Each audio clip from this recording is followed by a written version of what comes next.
Will Smith has apologized for the slap heard round the world. He actually started to apologize after he won the Best Actor award. I didn't even know that he won the Best Actor award because no one actually watched the Oscars the other night. They just saw that clip of Will Smith getting up and smacking Chris Rock in the face for telling a joke about his wife. But I guess he won the Best Oscar, and then during his acceptance speech, Will Smith alluded a little bit to kind of almost start to apologize. Now, I know to do what we do, you got to be able to take abuse. You got to be able to have people talk crazy about you. In this business, you got to be able to have people disrespecting you. And you got to smile and you got to pretend like that's okay.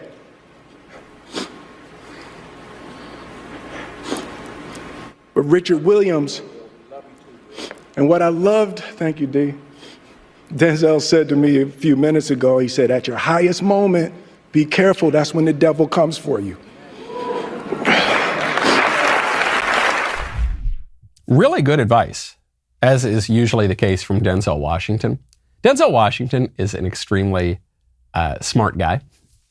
There was actually a clip of Denzel Washington. I forget when this was. This was a couple of years ago. Denzel was asked about some news story about him that was, I forget, it was something about his politics. He's always had a reputation as being a little more conservative than the rest of Hollywood, and he just completely scorched the left-wing media.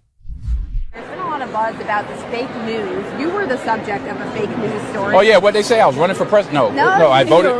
No, what they say? You switched your support. I switched. Yeah. What do you make of all the fake news and it affects If you don't read the newspaper, you're uninformed. If you do read it, you're misinformed. If you don't read the newspaper, you're uninformed. If you do read it, you're misinformed. This is an old quote, though Denzel's, in recent years, is the one who's made it quite popular. And it's wrongly attributed to Mark Twain, which is funny because people who read that it's a Mark Twain quote in the newspaper are misinformed. But he's totally right. If you don't read the paper, you're uninformed. If you do read it, you're misinformed. He gives Will Smith this good advice. At your highest moment, that's when the devil comes for you. That's totally true. The devil is just waiting. The devil's a real person, okay? Antonin Scalia made this point in an interview with New York Magazine some years ago, about 10 years ago now, in which this silly New York Magazine reporter said, you believe in the devil? You believe in heaven and hell? He said, I do. I even believe in the devil. Do you realize how out of touch you are with most of America? Do you realize how out of touch you are with most people throughout history? Most of whom have believed in the devil. As, Baudelaire says, the greatest trick the devil plays is to convince people that he doesn't exist. So Will Smith gets that. He starts to kind of almost apologize. Now he's issued a full-on apology to Chris Rock. He says, I'm sorry. I shouldn't have done it. It was wrong. He posted it on Instagram. Now it's even more embarrassing for Will Smith because a clip has just come out of Will Smith on the Arsenio Hall show some years ago in which he himself makes a joke about a guy who is bald because he's got alopecia. He has a rule. The bass player, he got a rule. He got to wax his head every morning. That's a rule. He follows the rules, man. He follows the rules. Oh, these are jokes. Come on. See, you got too into the characters and got hurt.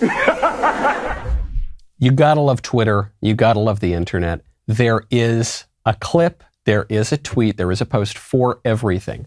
In this clip from some years ago, Will Smith makes almost the exact same joke about this musician that Chris Rock made about Will Smith's wife, and then has almost the exact same reaction as Chris Rock. Chris Rock reacts after Will Smith smacks him. Chris Rock says, it's just a joke. It was a G.I. Jane joke. It wasn't that bad. And then in this clip on Arsenio Hall, Will Smith says, it's just a joke. It's just a joke. Come on, man. I'm a comedian. I'm just an entertainer here. But of course, it wasn't about the joke. It wasn't about Chris Rock. I think that's why Chris Rock was so shocked, and frankly, why Will Smith was probably shocked with himself.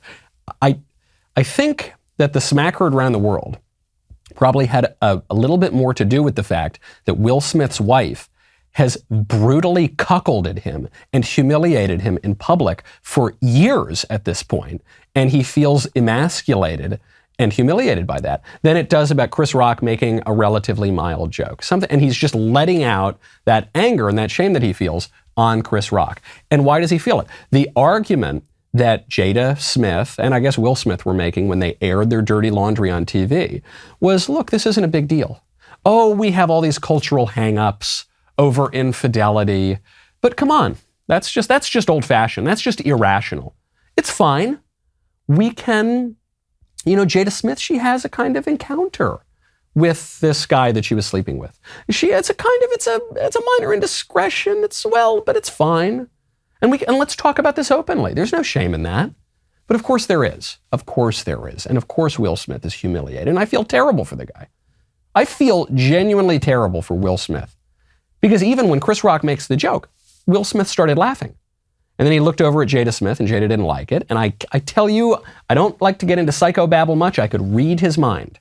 You could see the wheels turning in Will Smith's head. He thought, oh, I've already been so emasculated. I've already been so humiliated. I've already literally been cuckolded before the entire public. I'm a very famous guy, huge movie star. I've been as humiliated as you possibly can be.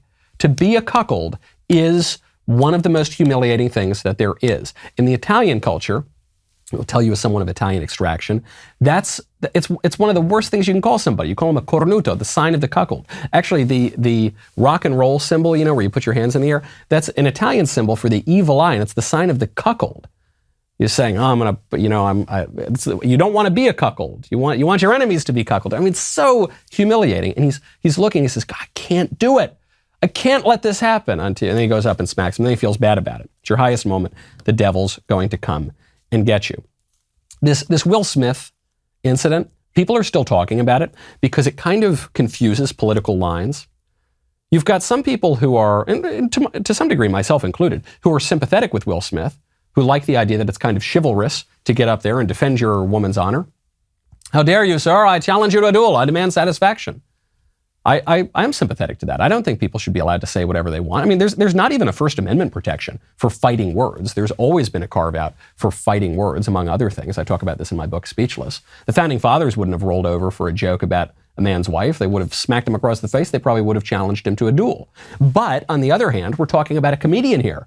Chris Rock, the guy is paid to go and tell jokes about celebrities in the room. And not only is Will Smith a celebrity, but Jada Smith has made herself a celebrity. She's not exactly a homemaker. She's not Donna Reed, okay? She's not staying at home as a traditional stay-at-home wife. No, she's a public figure, and so she's open to that kind of public criticism, for better and for worse. The problem here with Will Smith's reaction is that it wasn't this principled, totally in control, dignified response, hello, sir, I demand satisfaction. He lost his cool. He was not at all in self-control, and that was even more humiliating for him.